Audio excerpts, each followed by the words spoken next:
அகில் வந்து திருக்குறள் சொல்ல போகிறாங்க. இப்போ வந்து முதல் குறள் சொல்கிறான், அதாவது ஒரு குறள் ஈஸியாக இருக்கிற சாங் தான் சொல்ல போகிறான்.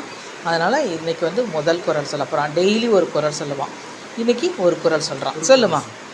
அகர முதல எழுத்தெல்லாம் ஆதிவன் முத்தி உலகு. வெரி குட், சொல்லிட்டாங்க. இதுமாதிரி டெய்லி ஒரு குறள் சொல்லுவான். இது வந்து குறள் வந்து திருக்குறள் காம்படிஷனில் கலந்துருக்கிறான். எங்கள் ஸ்பெஷல் ஸ்கூலில் வந்து அன்னூரில் காயத்ரி சம்பத் இருக்காங்களா, அந்த ஸ்கூலில் வந்து ஃபங்க்ஷன் நடக்க போகுது. ஜூன் 6 அன்றைக்கி வந்து எல்லாம் நேம் கொடுத்துருக்கான். அகில் வந்து அகிலோட பேர் கொடுத்துருக்கேன். எவ்வளோ கற்றுப்பானோ ஒரு மினிமம் ஒரு 10க்கு மேலே சொல்லுவான், அவ்வளோதான். ஏன்னா சொல்லிடுவாங்க, ஆனால் கிளியராக சொல்லுவாங்களான்னு தெரியாது, சொல்லுவாங்க.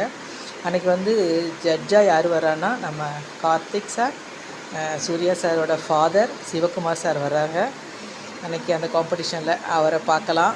இந்த காம்படிஷனில் போய் அதுக்கு தான் கலந்துருக்கிறோம். நாங்கள் போகிறோம், அவரையும் பார்ப்போம். அவருக்கு முன்னாடி இந்த குறளையும் அவனுக்கு தெரிஞ்சதை சொல்லுவான். அதுக்கு தான் கலந்துட்டு இன்றைக்கி முதல் குறள் சொல்லியிருக்கிறான். ஓகே, சொல்லுங்கள் அகில். பாய் சொல்லு. பாய் பாய் பாய். பார்க்கலாங்க, டெய்லி ஒரு குறள் பார்க்கலாம். ஓகே, பாய்.